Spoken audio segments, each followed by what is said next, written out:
बनाना यानी केला। केला को एक सुपर फूड कहा जाता है। अगर एक ग्लास दूध के साथ 2 केला खा लिया जाए तो कई घंटों तक भूख नहीं लगती। यहाँ तक कि वर्कआउट के समय भी केला खाने की एडवाइस दी जाती है, क्योंकि केला इंस्टेंट एनर्जी देता है। लेकिन कुछ कंडीशंस में हेल्थ एक्सपर्ट्स केला खाने की बिल्कुल भी सलाह नहीं देते। लेकिन ऐसा क्यों कुछ लोगों को केला नहीं खाना चाहिए? आइए जानते हैं मैक्स हॉस्पिटल के डॉक्टर रोहित कपूर से। हेलो दोस्तों, मैं डॉक्टर रोहित कपूर हूँ। मैं हेमाटो ऑन्कोलॉजिस्ट हूँ एंड आज हम डिस्कस करेंगे किन किन कंडीशन में हमें बनाना अवॉइड करना चाहिए। बनाना वैसे तो एक बहुत अच्छा फ्रूट है, इसके अंदर खूब सारी एनर्जी होती है, खूब सारा पोटेशियम होता है। बट कुछ कंडीशंस होती है जिसके अंदर हमें पोटेशियम को अवॉइड करना होता है और उन्हीं कंडीशंस के अंदर हमें बनाना अवॉइड करना चाहिए। First most important condition is chronic kidney disease. Chronic kidney disease के अंदर पोटेशियम लेवल्स बहुत हाई होते हैं, सो हमें इन केसेस के अंदर बनाना अवॉइड करना चाहिए। नंबर 2, कुछ पेशेंट्स होते हैं जिनकी हाइपरटेंशन का ट्रीटमेंट चल रहा होता है। उनकी दवाइयाँ जैसे कि इनैलाप्रिल, रैमिप्रिल, कैप्टोप्रिल, एस इनहिबिटर्स लाइक लॉसर्टन, कैंडेसर्टन, इर्बिसर्टन, इस तरह की दवाइयाँ जिन लोगों की चल रही होती हैं उसके अंदर पोटेशियम लेवल्स बढ़ जाते हैं। तो ऐसी कंडीशन में बनाना को थोड़ा अवॉइड करना चाहिए। कुछ दवाइयाँ होती हैं जिन्हें पोटेशियम स्पेयरिंग डायरेटिक्स कहते हैं, जैसे कि एल्डेक्टोन, स्पाइरोलेक्टोन।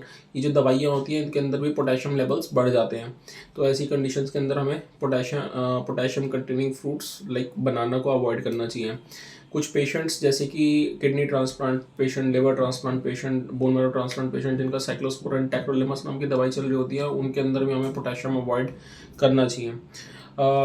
कई सारी ऐसी स्थितियाँ होती हैं जैसे कि कुछ लोगों को लेटेक्स से एलर्जी होती है, तो उन लोगों को भी पोटेशियम रिच फूड्स होते हैं अवॉइड करने चाहिए।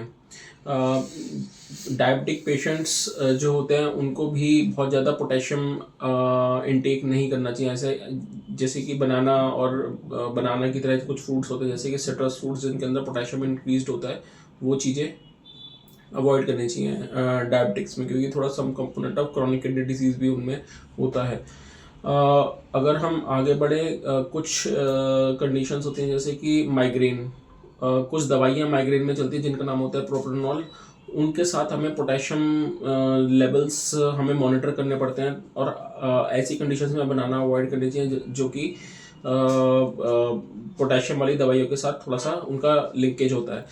कुछ कंडीशंस होती हैं जैसे कि मैंने बताया माइग्रेन के अंदर अगर हम पोटेशियम रिच चीज़ें देते हैं जैसे कि राइप बनानास देते हैं, तो उनके अंदर साथ में टायरोसिन भी होता है। तो जो टायरोसिन होता है वो माइग्रेन एक टाइप से प्रेसिपिटेट कर सकता है। सो दोस्तों, ये सारी कंडीशंस हैं जिनके अंदर हमें पोटेशियम रिच चीज़ें जैसे कि बनानास को अवॉइड करना चाहिए।